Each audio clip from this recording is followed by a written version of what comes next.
que tiene que tomar el tiempo necesario para poder encontrar una solución ya más permanente y estable. ¿Pero qué es un tiempo necesario? El marco en el cual queremos enfocar este tema es el marco de una reforma, como hemos venido sosteniendo.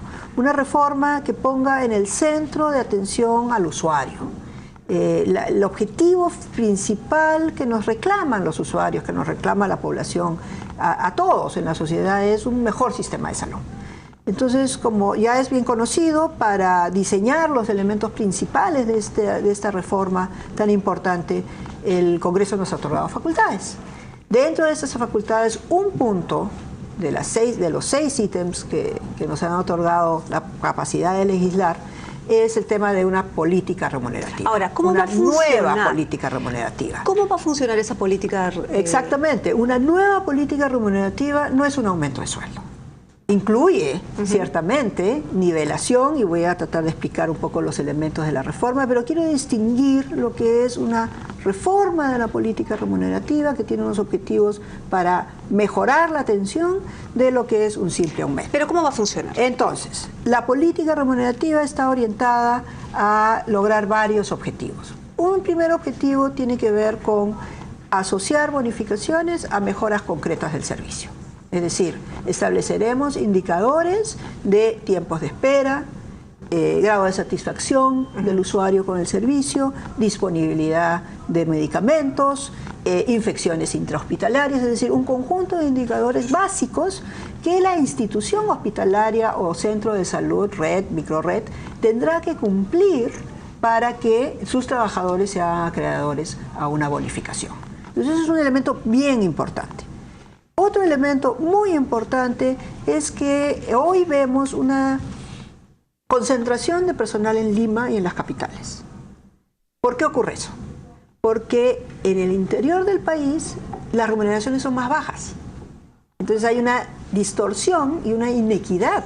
Y eso es lo que van a equilibrar. Entonces necesitamos nivelar a todas las personas de las regiones, no solamente médicos, sino enfermeras, obstetras, nuestros profesionales de la salud, nuestros técnicos asistenciales, para que no haya esta inequidad entre Lima y regiones. Además de un tema de equidad, tiene que ver también con establecer los incentivos para que no todo el mundo se concentre en Lima, sino también que sea atractivo ir a trabajar a las regiones. La situación de la salud en las regiones es bastante más desfavorable de la que tenemos en Lima. Pero aún más, hay algunas zonas, inclusive del interior del país, que son zonas alejadas de fronteras, zonas de emergencia. Ahí otorgaremos un bono adicional permanente, con lo cual los sueldos de un profesional, de un técnico asistencial que apueste por inclusión social, que vaya a trabajar a las zonas alejadas, incluyendo todos nuestros serums, la situación remunerativa va a ser sustancialmente superior. Ministra, vayamos al tema concreto. ¿Cuál es el tope o cuál es la base del sueldo de un médico? ¿Y en base a qué cantidad se va a equilibrar los sueldos de todos? Ese es un tema que estamos ya cerrando, ya tenemos las cifras que constituyen no digo propuesta, constituyen el planteamiento que ya tenemos cerrado. ¿Pero hay un aproximado? Hay una cifra, yo no quisiera adelantarla acá porque tenemos que conversarlo ciertamente en las propias mesas paritarias, que espero que sean reuniones muy próximas, y poder zanjar este tema de una vez. Pero quiero enfatizar para la población, para en general el personal de salud, particularmente el que está en regiones, que no estamos hablando solo de un aumento, estamos hablando de una nueva política que beneficie a quien hace el mejor esfuerzo. Pero, ministra, para que quede clara, no estamos hablando de ningún aumento, sino de una uniformización. Es decir, ¿va a haber aumentos o no va a haber aumentos? Sí va a haber aumentos. Sí va a haber aumentos. Va a haber aumentos de la escala va a variar en todos los profesionales y los técnicos asistenciales. ¿Qué va a pasar entonces en las negociaciones con los médicos de la federación? Porque vemos que no llegan a ningún puerto, porque por un lado el ministerio dice, pero bueno, estamos en plena reforma, estamos, digamos, teniendo las facultades legislativas, un ratito, un poquito de paciencia que estamos trabajando en esto. Nosotros podemos adelantar, sí, perdón. Pero por otro lado, tiene a una federación médica que tiene un acta firmada el año pasado con un compromiso claro del Ministerio de Salud, diciendo que sí, efectivamente, en julio de este año van a recibir un aumento de sueldo. A ver, sobre ese tema. El acta dice, y todos lo hemos leído, que el Ministerio de Salud incorporará como insumo a la Comisión Multisectorial de Reforma Salarial el planteamiento de los diferentes gremios, en este caso el gremio médico. Eso se ha hecho. Hemos colocado en el seno de la comisión las aspiraciones de la Federación Médica y de otros gremios que también nos hicieron llegar sus expectativas frente a esta escala salarial.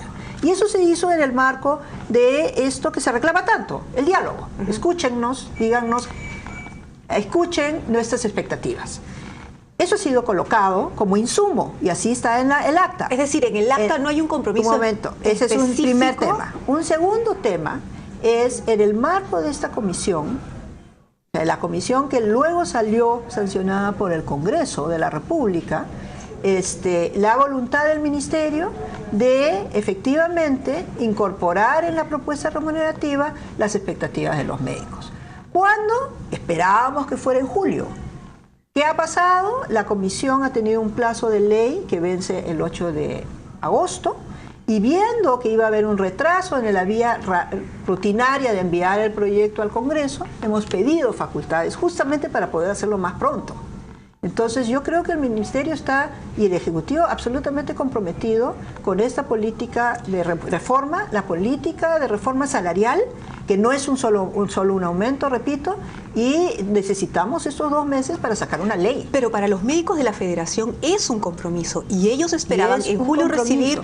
Ellos esperaban en este julio que ha pasado recibir el aumento de sueldo porque fue un compromiso con el Ministerio. Yo quiero insistir que no estamos hablando de solo de decretar un aumento de sueldo. Estamos hablando de una reforma integral. Y es entendible, ministra. Y eso toma el tiempo que necesita tomar. Exacto. Y no podemos dejarnos desviar del propósito final, que es hacer una reforma que beneficie al asegurado, ministra, al usuario. Eso es entendible. Y todos queremos efectivamente que haya una reforma, ¿no es cierto?, en el sector salud y que todos tengamos un mejor servicio. Exactamente. Pero si me pongo como abogada del diablo ahora, digamos...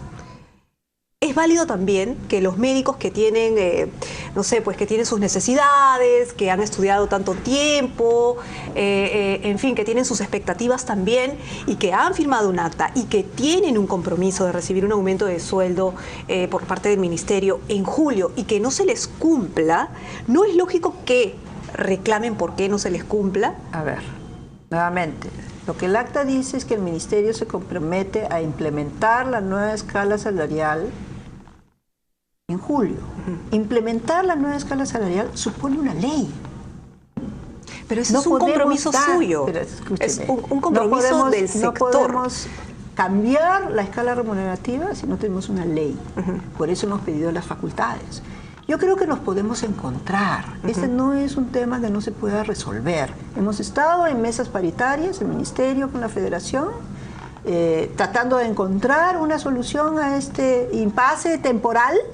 Y lo que tenemos que hacer es apuntar todos juntos, solucionado este problema, apuntar todos juntos a implementar una reforma que no estamos hablando de un asunto que se hace rápidamente. Claro. La mayoría de los médicos con los que yo y personal de salud con los que yo hablo me dicen, hace más de 30 años que no estamos frente a la posibilidad de una reforma salarial.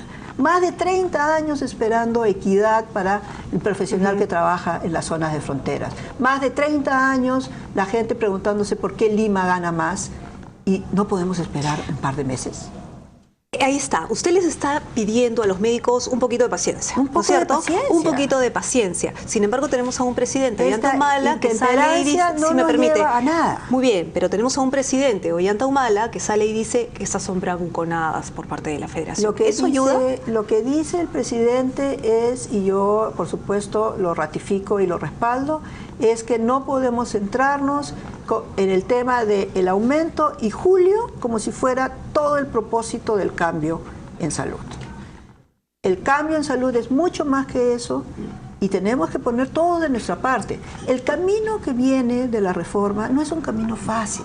Es un camino muy complejo. Sí. Si así comenzamos, recién cuando estamos intercambiando ideas, cuando estamos formulando las propuestas, creo que tenemos que hacer una reflexión muy profunda de cuál es el estado de ánimo de todas las partes para sacar esto adelante. Pero algunos no es beneficio de esta gestión. Sí, claro, pero algunos podrían decir, estamos empezando mal porque no se están respetando con los acuerdos firmados. Bueno, hay muchos compromisos que tenemos que aprender a a respetar. Nosotros tenemos rendimiento de hora médico en nuestros hospitales que están por debajo de 2 consultas la hora. Es decir, los médicos de la Federación no cumplen con su trabajo y su compromiso también. Hay muchos incumplimientos. ¿Por qué el sistema funciona como funciona? Porque tenemos que poner nuevas reglas que todos podamos cumplir. Muy bien. Y 2 meses de paciencia para sacar una ley no me parece a mí que sea algo que no sea posible de gestionar, ponernos de acuerdo y seguir para adelante con una reforma, insisto, en la cual tenemos que trabajar todos porque el camino no va a ser fácil. ¿Usted cree que es intransigencia por parte de los médicos? Yo creo que necesitamos reflexionar para encontrar una solución donde ambas partes podamos decir que movemos hacia adelante, pero no miremos hacia atrás. Pero no se están moviendo. Es que claro, lo que pasa es que el mensaje podría ser por parte de ustedes es borrón y cuenta nueva. Nada de borrón y cuenta nueva. ¿Cómo que borrón y cuenta nueva? Estamos honrando los ítems y los puntos principales de los compromisos que asumimos el año pasado. Debo recordar además que la idea y el propósito de tener una reforma remunerativa no es un compromiso que surgió a raíz de la huelga, es un compromiso que se planteó desde antes de la huelga bajo el diagnóstico de que era absolutamente necesaria nivelar los sueldos, ir progresivamente a una mejor remuneración para nuestro personal de salud, cuyas remuneraciones venían congeladas hacía más de 20 años y que había generado un desorden terrible de miles de bonificaciones desordenadas, injustas, inefectivas. Ya ese diagnóstico estaba hecho.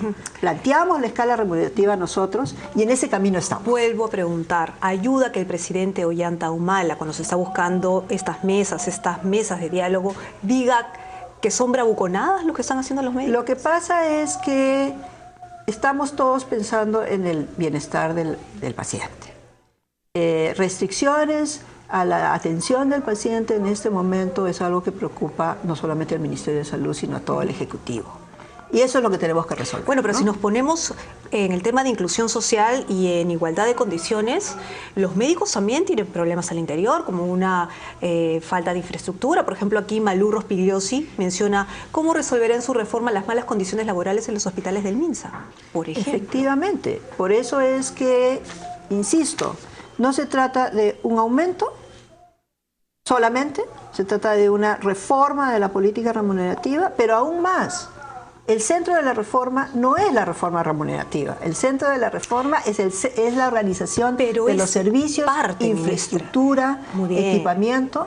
¿Por qué estamos comenzando primero por la reforma remunerativa? Porque valoramos en el servicio la participación de nuestros trabajadores. Por eso es que esa es la primera. Tenemos 120 días de aquí en adelante para sacar todos los decretos legislativos que nos ha facultado el Congreso. ¿Cuál es la primera?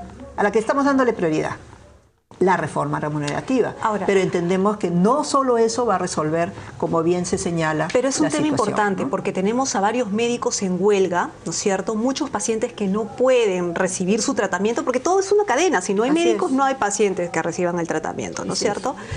Entonces, les vamos a pedir un minuto, ministra. Vamos a retomar esta conversación porque tenemos información en vivo desde el Congreso de la República, declaraciones del congresista Daniel Abugatá sobre el caso de Nancy Obregón. Vamos para el Congreso en vivo. Sí, tengo evidentemente que entender que es un momento sumamente complicado.